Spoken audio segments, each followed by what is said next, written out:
Assalamualaikum warahmatullahi wabarakatuh. Saya Bisma Pamungkas, NPM 2013 053129, kelas 1B. Sini saya akan menjelaskan tentang Pancasila sebagai filsafat atau pengertian filsafat sebagai tugas mata kuliah pendidikan Pancasila. Pengertian filsafat. Istilah filsafat secara etimologis merupakan padanan kata falsafah dari bahasa Arab atau filosofi dari bahasa Inggris yang berasal dari bahasa Yunani atau filosofia. Kata filosofia merupakan kata menjemuk yang tersusun dari kata philos atau phile yang berarti kekasih, sahabat, mencintai, dan kata sophia yang berarti kebijaksanaan, hikmat, kearifan, dan pengetahuan. Dengan demikian, filosofia secara harfiah berarti mencintai kebijaksanaan, mencintai hikmat, atau mencintai pengetahuan. Cinta mempunyai pengertian yang luas, sedangkan kebijaksanaan mempunyai arti yang bermacam-macam yang berbeda satu dari yang lainnya. Istilah filosofia pertama kali digunakan oleh Pythagoras. Ketika Pythagoras ditanya, "Apakah engkau seorang yang bijaksana?" Dengan rendah hati Pythagoras menjawab, "Saya hanyalah filosofias, yakni orang yang mencintai pengetahuan." Ada dua pengertian filsafat, yaitu filsafat dalam arti proses dan filsafat dalam arti produk. Filsafat adalah ilmu atau metode, dan filsafat sebagai pandangan hidup. Filsafat dalam arti teoritis dan filsafat dalam arti praktis.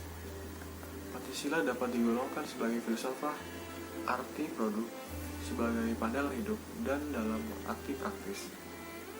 Ini berarti filsafat Pancasila mempunyai fungsi dan peranan sebagai pedoman dan pegangan dalam sikap, tingkah laku, dan perbuatan dalam kehidupan sehari-hari, dalam bermasyarakat, berbangsa, dan bernegara bagi bangsa Indonesia. Pengertian filsafat Pancasila.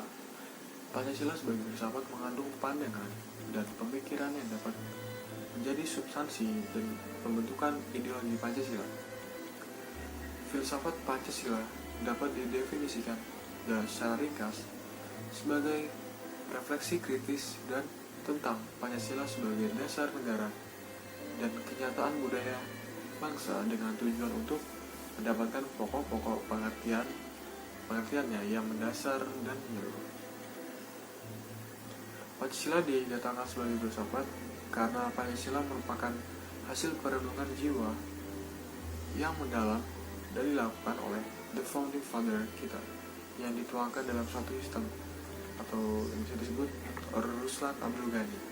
Filsafat Pancasila memberi pengetahuan dan pengertian ilmiah, yaitu hakikat dari Pancasila atau Noto Nagoro.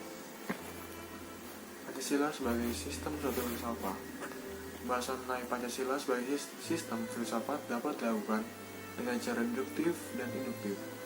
Cara yang pertama adalah deduktif, yaitu dengan cara hakikat Pancasila serta menganalisis dan menyusunnya secara sistematis menjadi keutuhan pandangan yang komprehensif. Cara yang kedua yaitu cara induktif, yaitu dengan mengamati gejala-gejala sosial budaya masyarakat, merefleksikannya dan menarik arti dan makna yang hakiki dari gejala-gejala itu. Pancasila yang terdiri atas 5 sila pada hakikatnya merupakan sistem filsafat.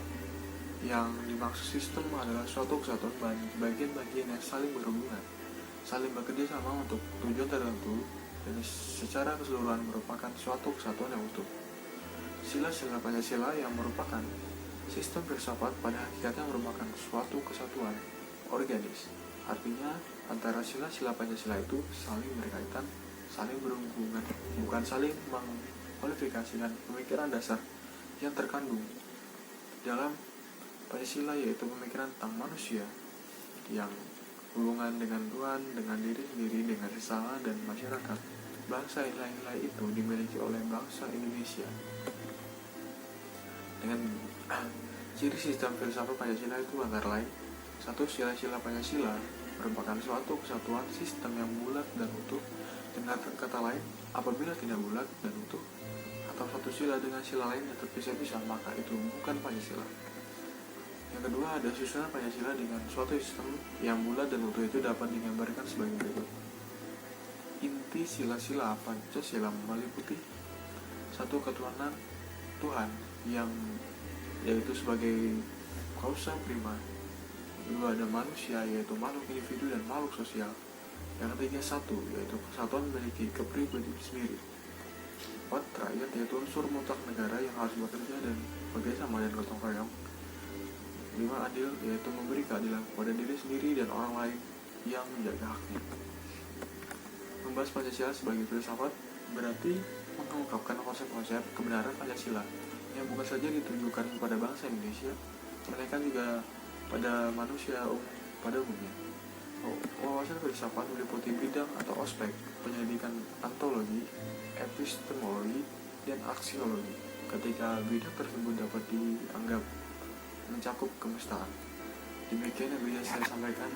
Kurang lebihnya saya mohon maaf. Saya akhiri. Wassalamualaikum warahmatullahi wabarakatuh.